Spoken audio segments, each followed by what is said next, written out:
Ready start. महोदय, इन समितियों के संदर्भ में जैसा ऊपर कहा गया है कि कुछ चंद वैज्ञानिकों को ही हर समिति में रख लिया जाता है, वे अपने कार्यों में पूर्ण रूप से ध्यान केंद्रित नहीं कर पाते हैं। काफ़ी समय एक जगह से दूसरी जगह की यात्राओं में चला जाता है। आखिर उन वैज्ञानिकों की अपनी अपनी सीमाएं हैं। प्रश्न यह है कि इतने विशाल वैज्ञानिक समुदाय, जिनमें कई अंतर्राष्ट्रीय ख्याति प्राप्त हैं, के बावजूद समितियों का कार्य कुछ लोगों तक ही सीमित क्यों? अभी हाल में प्रसिद्ध वैज्ञानिक भारतीय प्रशिक्षण अनुसंधान केंद्र के निदेशक ने इस ओर स्पष्ट शब्दों में संकेत दिए हैं कि वैज्ञानिक मानव शक्ति का इष्टतम उपयोग नहीं हो पा रहा है।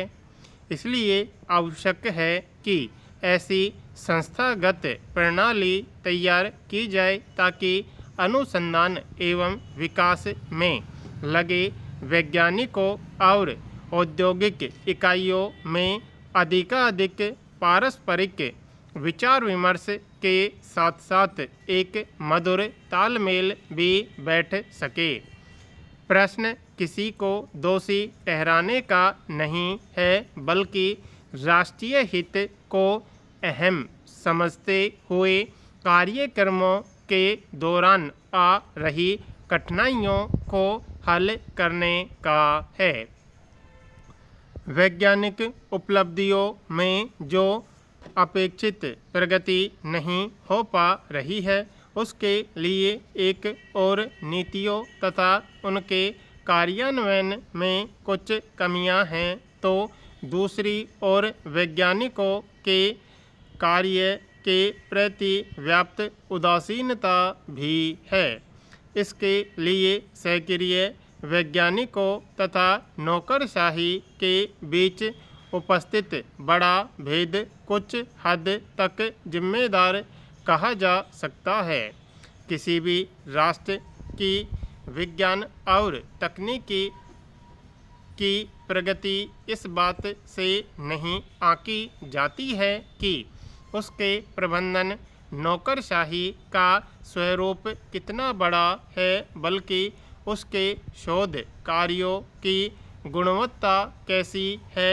नौकरशाही की अपनी भूमिका है, परंतु जब वह शोध एवं विकास कार्यों की महत्ता को नज़रअंदाज करके अपने ही स्वरूप को बढ़ाती चली जाए, तो यह सबसे बड़ी दुर्भाग्यपूर्ण बात बन जाती है।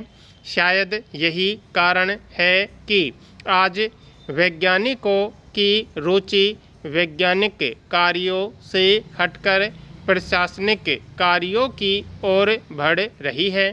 आज के वातावरण में पदों की महत्ता अहम बन गई है, वह चाहे किसी विज्ञान समिति में हो या संस्थान में विभागाध्यक्ष या निदेशक का हो। काफ़ी आकर्षक होते हैं, क्योंकि एक ही योग्यता वाले दो वैज्ञानिकों में से एक जिसके पास पद है, वह दूसरे के मुकाबले वर्तमान प्रणाली में अत्यंत महत्वपूर्ण बन जाता है। यह विज्ञान की प्रगति में बाधक है।